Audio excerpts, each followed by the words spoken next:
Hello, everyone. To those who may not know me, my name is Chrissy. I'm the youngest of Jean's grandchildren. On behalf of our family, I want to thank you all for being here this morning. Your attendance speaks loudly about how my grandma has impacted all of our lives. Most of you knew her as Jean, or Mom. For the rest of the family, she was simply Grandma, and she was an amazing grandma. Wife, mother, daughter, sister, cousin, aunt, neighbor, and friend. She was a devoted woman of Christ, and that radiated from her throughout her life. I asked my family to tell me 3 words they would use to describe Grandma. Strong, loving, and generous were 3 words everyone had in common. We could have gone on and on describing her, but I felt these particular 3 words expressed the life she led the best. Jean grew up in the 1920s and 30s, which was a very difficult time for most people.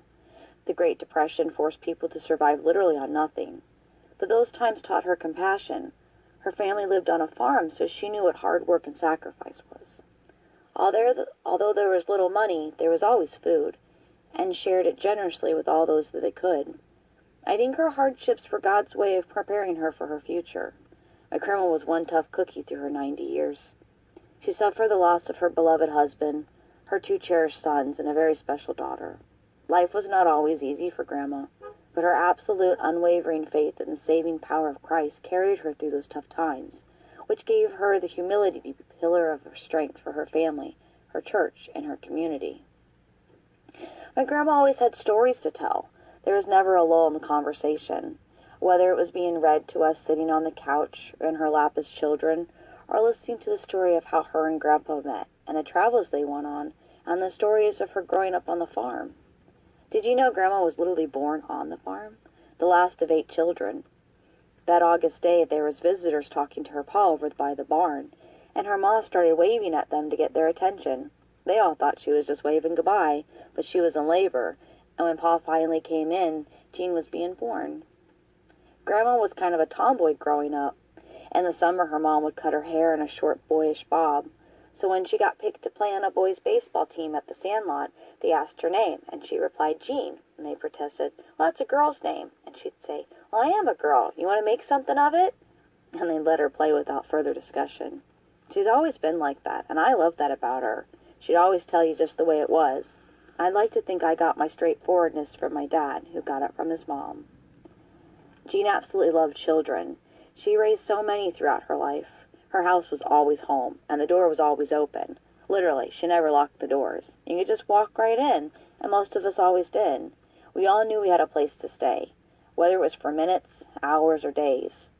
She welcomed everyone and was ready to start cooking for us no matter what time it was. Her famous pasties that we all love so much but can never be duplicated, and her rice soup is still something that our family enjoys almost weekly.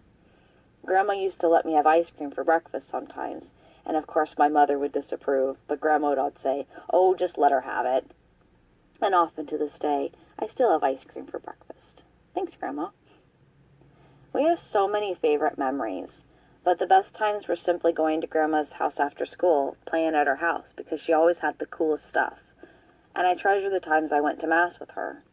Jean's faith and commitment to the church were an amazing foundation for our family. She served like no other. She lived a truly God-centered life while practicing her Catholic faith. Grandma used to spend a lot of time visiting and taking care of older people who were homebound. But the funny thing is, most of them were younger than her at the time. She used to say, "I'll be back later. I gotta go take care of my old people." She really loved and enjoyed taking care of others. I was so sad when I knew we were losing my grandma, and I tried to explain this to my daughter, who's 6.